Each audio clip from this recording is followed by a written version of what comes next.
Probablemente uno de sus inicios esté en la contemplación, en la mirada extrañada del niño ante el libro, ante el lector concentrado o en las incógnitas de las letras.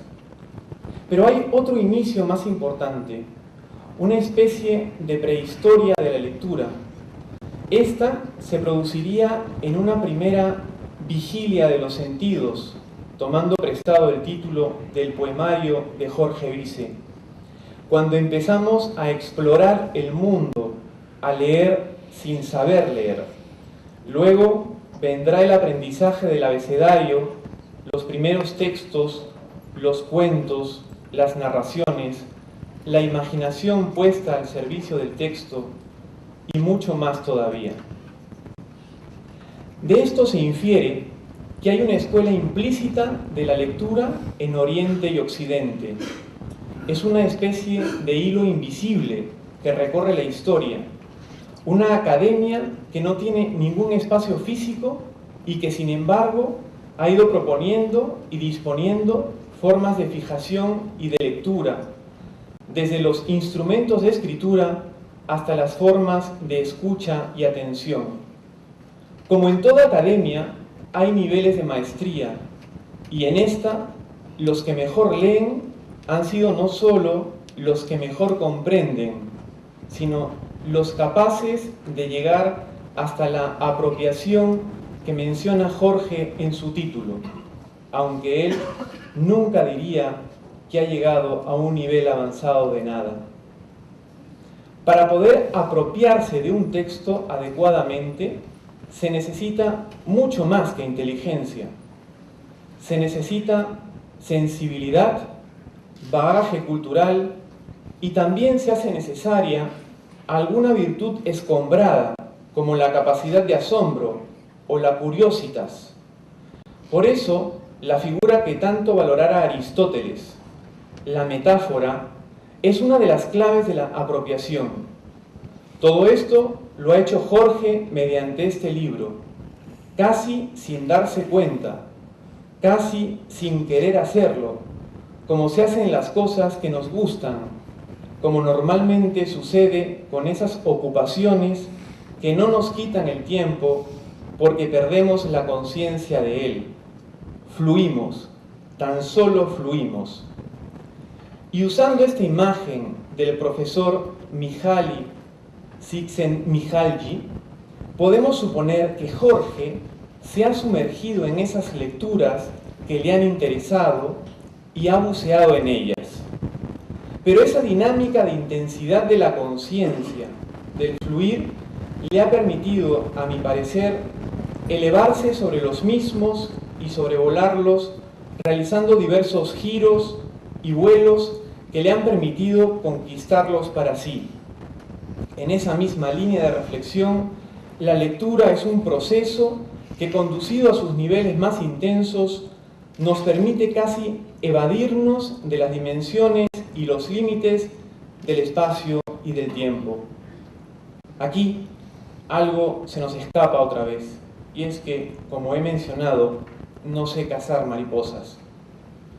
Quizás, para poder llegar a la maestría lectora de la que hablamos, habría que pasar innumerables pruebas, igual que Hércules, como leer a la luz de una vela o de una linterna, al pie de una escalera, caminando, echado en el suelo o en algún transporte público repleto de pasajeros.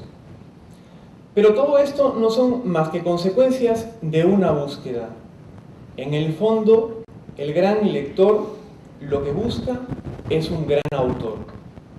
Hay una ansia exploradora detrás de todo gran lector.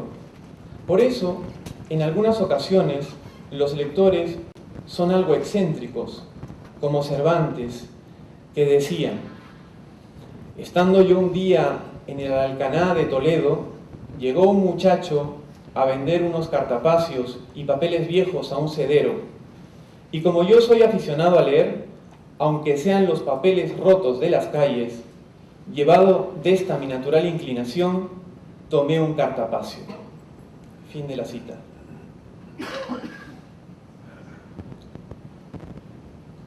Esto de los grandes textos no tiene que entenderse como una cuestión necesariamente teleológica. Grandes textos pueden ser también los cuentos y los guiones de Goscinny, pero parte de la labor de un lector es cribar constantemente. Y esta búsqueda crítica del lector es muy sugerente, porque es un crecimiento en la búsqueda misma. Es muy distinto leer un texto de psicología que uno poético, o uno filosófico que un artículo periodístico. Los métodos pedagógicos actuales no necesariamente preparan al lector para enfrentarse con la heterogeneidad de la lectura. Por eso alguna vez he reflexionado acerca de la ambigüedad del término comprensión lectora.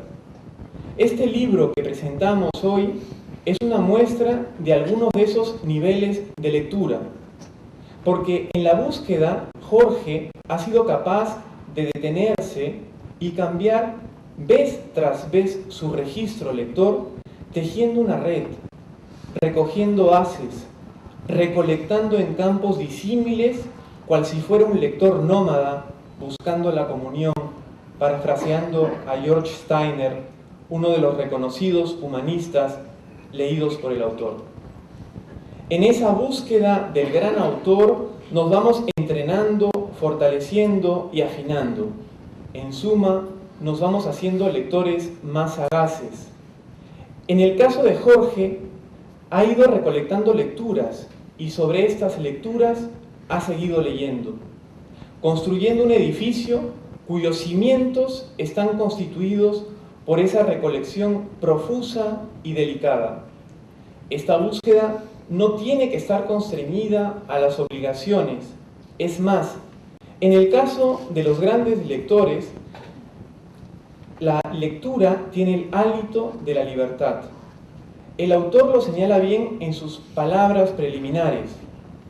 Se ha basado sobre todo en la experiencia y en el gusto e interés por algunos temas.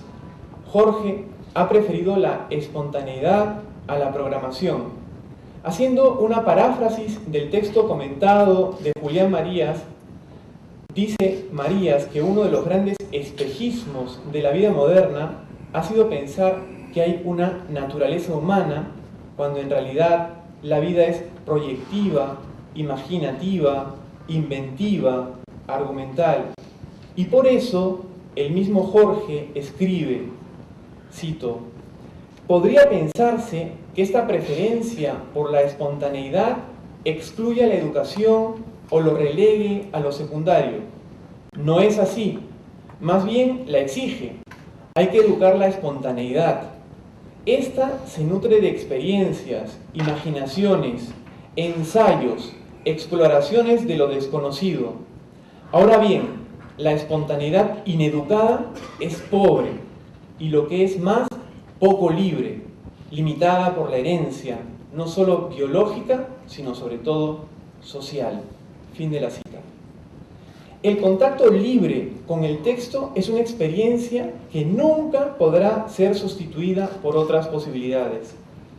Tal vez sea difícil de entender esto, porque cuando en el mundo de hoy decimos que nos hemos guiado por el gusto, es fácil malinterpretar.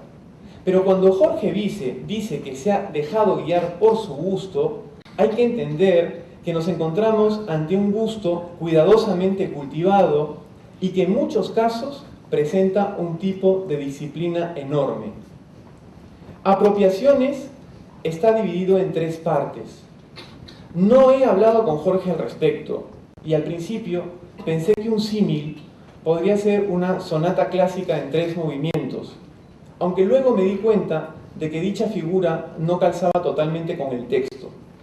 Por su libertad, he supuesto que otros textos no es solo una interpretación, pues en numerosas ocasiones Jorge se desliga de la partitura, que es el texto mismo, para producir sus propios desarrollos sobre él.